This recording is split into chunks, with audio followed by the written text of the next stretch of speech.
Merci, Monsieur le ministre. La parole est à Madame Frédérique Meunier. Merci, Monsieur le Président. Monsieur le ministre de la Santé, la crise sanitaire que nous traversons bouleverse nos habitudes, notre vie quotidienne, mais plus particulièrement celle des enfants. L'obligation de port du masque a été étendue aux enfants d'au moins 6 ans depuis novembre 2020, s'agissant alors d'une mesure adaptée à la situation sanitaire.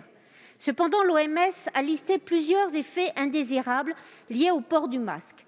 L'agence a reconnu qu'il semblerait que chez les enfants, il peut être mal supporté et représenter des désavantages et difficultés. Nous sommes alertés par des professionnels, orthophonistes, thérapeutes du langage et de la communication, qui s'inquiètent quant au développement neurologique de l'enfant. Les premières années de l'enfance ont une période cruciale de développement neurologique. Le langage du nourrisson se développe à travers les interactions sociales, le ressenti, l'imitation. Comment peut-il percevoir les émotions de son interlocuteur lorsque la moitié du visage de ce dernier est caché ? Pour les enfants de 6 à 11 ans qui sont masqués quasi toute la journée, les risques physiologiques et psychologiques sont importants. Les professionnels du langage et de la communication redoutent de voir ces mêmes enfants atteints de dyslexie, de dysorthographie. Beaucoup d'entre eux souffrent déjà de maux de tête, saignements de nez, difficultés à respirer, angoisse, phobie, troubles de l'attention, du comportement. La liste est encore longue. Alors, il me semble nécessaire et urgent de mesurer la balance bénéfice-risque et de défendre les besoins fondamentaux des enfants en allégeant le protocole sanitaire à leur égard.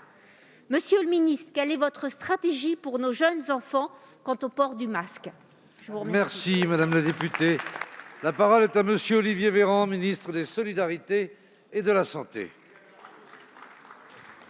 Madame la députée Frédérique Meunier, je vous remercie pour votre question qui est importante.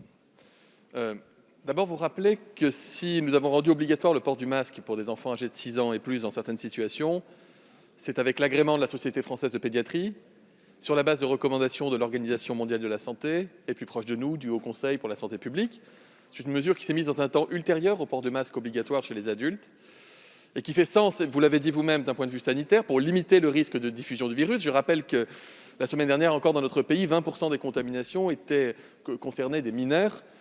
Et donc, il faut pouvoir protéger les plus jeunes comme nous protégeons les adultes, pour eux-mêmes, mais aussi pour l'ensemble de la communauté nationale. Vous dire aussi que le port du masque obligatoire chez les enfants dans certaines situations n'est pas l'apanage de la France. La plupart des pays qui nous entourent l'ont rendu obligatoire et continuent de le rendre obligatoire. C'est le cas de l'Italie, de l'Espagne, de la Grèce, de l'Autriche et d'autres pays encore.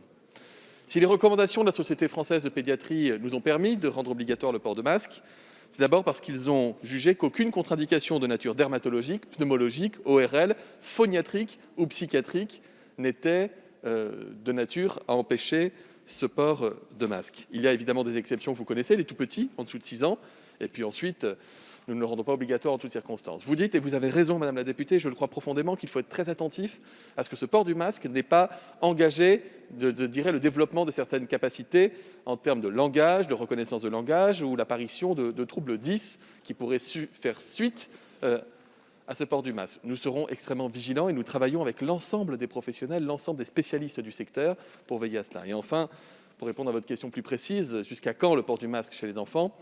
Aujourd'hui, à l'heure à laquelle je vous parle, et vous ayant dit que le virus circule, malgré tout toujours, même si je constate avec joie et soulagement qu'il y a moins de questions au gouvernement portant sur la crise sanitaire, c'est qu'on tient le bon bout, Madame la députée.